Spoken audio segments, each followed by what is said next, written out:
আশা করি সবাই ভালো আছেন। আহ, আমরা আজকে মার্কেটের বেশ কিছু বিষয় নিয়ে একটু আহ, আলোচনা করব, বাট আলোচনাটা খুব সংক্ষিপ্ত হবে। আমরা এখানে কিছু জিনিস একটু দেখার চেষ্টা করব যে মার্কেটের একটা পিক পয়েন্ট তৈরি হওয়ার পর, অর্থাৎ 5,653 পয়েন্টে উঠে যাওয়ার পর মার্কেটের একটা ডিক্লাইনিং আমরা দেখতে পাই। আপনারা নিশ্চয়ই এখানে দেখতে পাচ্ছেন যে খুব বড় একটা মারুবুজু ক্যান্ডেল তৈরি করার পরে ছোট্ট বডি এবং উপরে এবং নিচের দিকে উইক, অর্থাৎ লেগ উইক বলে সাধারণত, বা আপার শ্যাডো বা লোয়ার শ্যাডো, এটা খুব বড় আকারে দেখা যায়। অর্থাৎ মার্কেটের এইখানে একটা সিচুয়েশন তৈরি হয় যেখানে বায়াররা একটা পর্যায়ে এই পিক পয়েন্টটা তৈরি করে কিন্তু সেটাকে ধরে রাখতে পারে না। ঠিক একইভাবে সেলাররা ডমিনেট করে অনেক নিচে নামিয়ে ফেলে, কিন্তু তারাও খুব বেশিক্ষণ সেটা ধরে রাখতে পারে না। আলটিমেটলি মার্কেট একটা মাঝামাঝি অবস্থানে এসে ছোট্ট একটা বডি ক্যান্ডেল তৈরি করে। পরবর্তী দিনের এই ক্যান্ডেল যেটা ফর্ম করে সেটা হচ্ছে যে ইনভার্টেড হ্যামার। তো আমরা সচরাচর যেটা জানি যে একটা আপ ট্রেন্ড মার্কেটে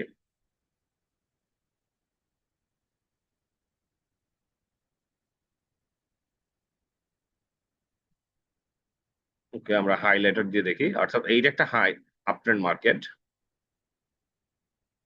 এই আপ ট্রেন্ড মার্কেট একটা ইনভার্টেড হ্যামার এখানে তৈরি করে, এবং একটা বুলিশ মুভমেন্টের সময় যদি একটা ইনভার্টেড হ্যামার আসে টপ লেভেলে অর্থাৎ হাই পিকে, এটা একটা নেগেটিভ সাইন যে মার্কেট এখান থেকে কিছুটা কারেকশনে যেতে পারে। কারণ সেলাররা এখানে ডমিনেট করে মার্কেটের অবস্থানকে নিচের দিকে নিয়ে আসে এবং তাদের ডমিনেশন শেষ পর্যন্ত থাকে। তার মানে এখানে কিছু সেল অফ হয়, যে সেল অফটা অ্যাবজর্ব করতে পারেনি, যার কারণে এই ধরনের একটা হ্যামার ইনভার্টেড হ্যামার পজিশন তৈরি হয়।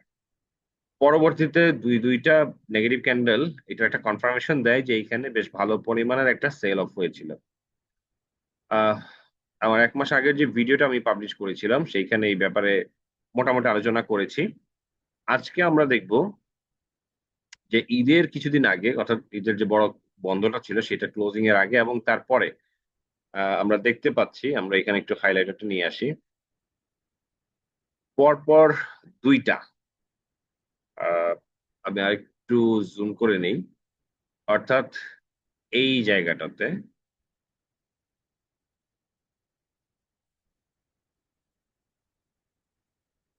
সাদা কালারের এই জায়গাটাতে একটা বিয়ারিশ এঙ্গালফিং তৈরি হয় এবং অ্যানাদার বিয়ারিশ এঙ্গালফিং আজকেও তৈরি হয়।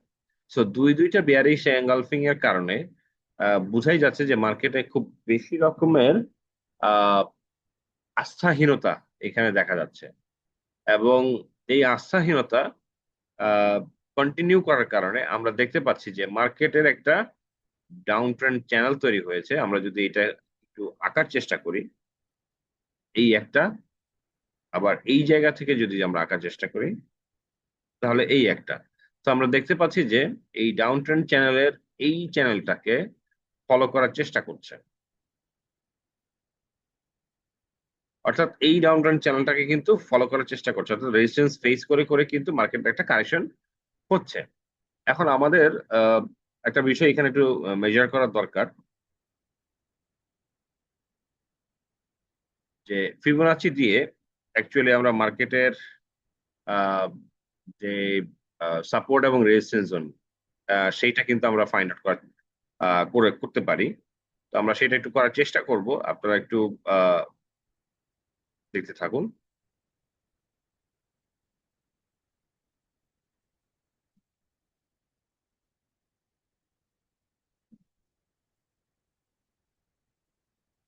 Okay, আমার মনে হয় যে মোটামুটি হয়ে গিয়েছে।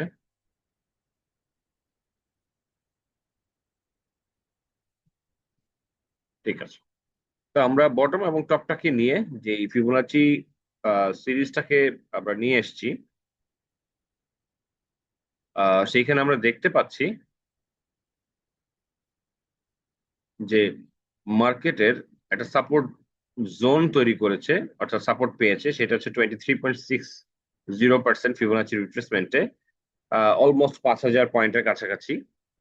এবং সেখান থেকে মার্কেট এখন এখনকার যে ইমিডিয়েট সাপোর্ট জোন, সেটা আমরা দেখতে পাচ্ছি যে 50% রিট্রেসমেন্টে 5,220-এর আশেপাশে, এবং 38.20 ফিবোনাচি রিট্রেসমেন্টের যে সাপোর্ট সেটা হচ্ছে 5,120 পয়েন্ট। অর্থাৎ এই দুইটা পয়েন্টের যে কোনো একটা জায়গায় মার্কেট এসে ধারণা করা যাচ্ছে যে একটা সাপোর্ট নেওয়ার চেষ্টা করতে পারে, বাট এখানে আদৌ সফলভাবে পারবে কিনা সেটা আসলে নিয়ে একটু ডাউট আছে।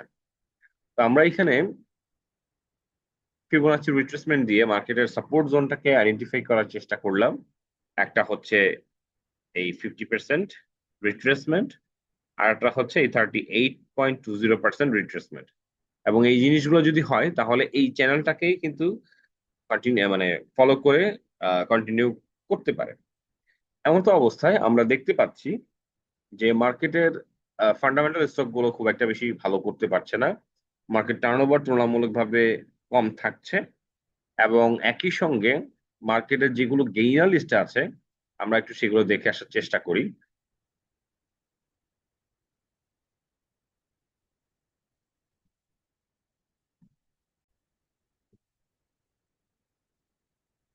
তো আমরা চলে এসেছি ডিএসসি এর উইকলি মার্কেট পালস একটা রিপোর্ট। ডিএসসির ওয়েবসাইট এটা অ্যাভেলেবেল আছে, আপনারা প্রতি সপ্তাহে এই আপডেটটা পাবেন। তো আমরা সেই উইকলি রিপোর্ট থেকে দেখতে পাচ্ছি যে এইখানে অ্যাভারেজ টার্নওভার যেটা ছিল গত সপ্তাহে 531 কোটি টাকা, আর সেটা লাস্ট উইকে ছিল 696 কোটি টাকা, অলমোস্ট 700 কোটি টাকার মতো। তার মানে হচ্ছে অলমোস্ট এখানে টার্নওভার কিন্তু অনেক কমে গিয়েছে। তো আমরা আরো একটা জিনিস দেখবো যে টার্নওভার কমে গিয়েছে, এবং সেইখানে গেইনার লিস্টে দেখেন যে উইকলি টপ গেইনার জেড ক্যাটাগরির সবগুলো, এবং উইকলি টপ লুজার সেখানেও জেড ক্যাটাগরির এবং কিছু এ ক্যাটাগরির স্টক আছে। তো এইখানে জেড ক্যাটাগরির যে স্টক গুলো ছিল ম্যাক্সিমামই ছিল ফাইন্যান্স কোম্পানি, যেগুলো হচ্ছে আহ, আহ, অবলুপ্ত করে দেওয়ার একটা ব্যাপার ছিল, বর্তমানে সেটা হচ্ছে না। ওই ইস্যুটাকে কেন্দ্র করে এগুলোর খুব ভালো একটা গেইন হয়েছিল, এবং সেগুলোই এখানে আমরা দেখতে পাচ্ছি। বাট রিসেন্ট মার্কেটে এই জেড ক্যাটাগরির স্টক গুলোর মধ্যে ফাইন্যান্স গুলো কিন্তু আর ভালো করছে না, বরং অন্যান্য যে জেড ক্যাটাগরির স্টক আছে সেগুলোই কিন্তু ভালো করার চেষ্টা করছে। তো এই উইকলি রিপোর্টটা দেখলে একটা গ্লান্স আপনারা বুঝতে পারবেন বা একটা ধারণা পাবেন যে মার্কেটের শিফটিংটা কোন দিক থেকে কোন দিকে হচ্ছে।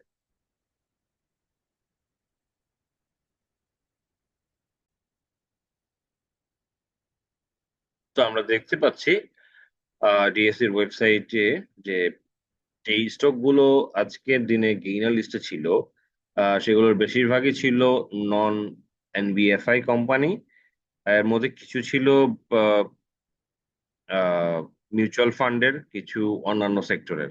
যদিও আমরা দেখতে পাচ্ছি যে কিছু কিছু আবার মিউচুয়াল এনবিএফআই কোম্পানির স্টক এখানে ভালো করেছে, বাট ওভারঅল কিন্তু আধিপত্য আমরা গত সপ্তাহের যে রিপোর্টটা দেখেছি সেখানে ফাইন্যান্স কোম্পানি ছিল ম্যাক্সিমাম। এখানে আজকে কিন্তু সেখানে দুই তিনটা ফাইন্যান্স কোম্পানি আছে, বাট বাকিগুলো হচ্ছে অন্যান্য স্টক। এবং দেখতেই পাচ্ছেন এইখানে জেড ক্যাটাগরির, বি ক্যাটাগরির ছোট প্রাইসের যে স্টক গুলো সেগুলোরই আধিপত্য আমরা এখানে দেখতে পাচ্ছি। তো মার্কেটের এই যে মোমেন্টাম গুলো যে শিফট হচ্ছে, এইগুলো আপনারা যদি ধরতে পারেন, আমার মনে হয় যে এগুলো থেকে অ্যানালাইসিস করে বের করে খুব সহজেই আপনারা আপনাদের কাঙ্ক্ষিত যে ইনভেস্টমেন্ট সেখান থেকে ভালো একটা রিটার্ন বের করতে পারবেন।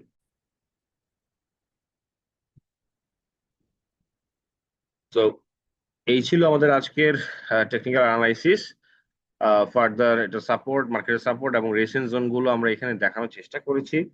আহ, ভালো অ্যানালাইসিস শেখার জন্য আমাদের সঙ্গেই থাকুন, এবং আমাদের যে ফেসবুক পেজ আছে ইনভেস্টিং নো হাউ, সেটাতে একটা লাইক দিয়ে বা ফলো দিয়ে আমাদের সঙ্গে থাকুন। আশা করি যে আমাদের দুইটা প্ল্যাটফর্মেই আপনারা যে টিউটোরিয়াল এবং এডুকেশনাল এলিমেন্টস গুলো পাবেন সেগুলোর দ্বারা উপকৃত হতে পারবেন। এরপর আপনারা যদি কেউ আমাদের সঙ্গে সংযুক্ত হতে চান, আহ, তাহলে আমাদের ডিটেলস সেকশনে যেই হোয়াটসঅ্যাপ নাম্বারটা দেওয়া আছে সেইখানে নক দিলে আমরা আপনাদেরকে আমাদের পাবলিক গ্রুপে অ্যাড করে নিব, এবং সেইখানে আমরা যে অ্যানালাইসিস সম্পর্কিত যে ডিসকাশন সেগুলো আপনাদের সঙ্গে শেয়ার করবো। আশা করি সেগুলো থেকে আপনারা বেশ ভালো রকমের উপকৃত হতে পারবেন। আজকে এই পর্যন্ত, ইনশাআল্লাহ পরবর্তী ভিডিওতে আরো নতুন নতুন কিছু অ্যানালাইসিস দিয়ে আপনাদের সামনে হাজির হব। আহ ধন্যবাদ সবাইকে আমাদের সঙ্গে থাকার জন্য।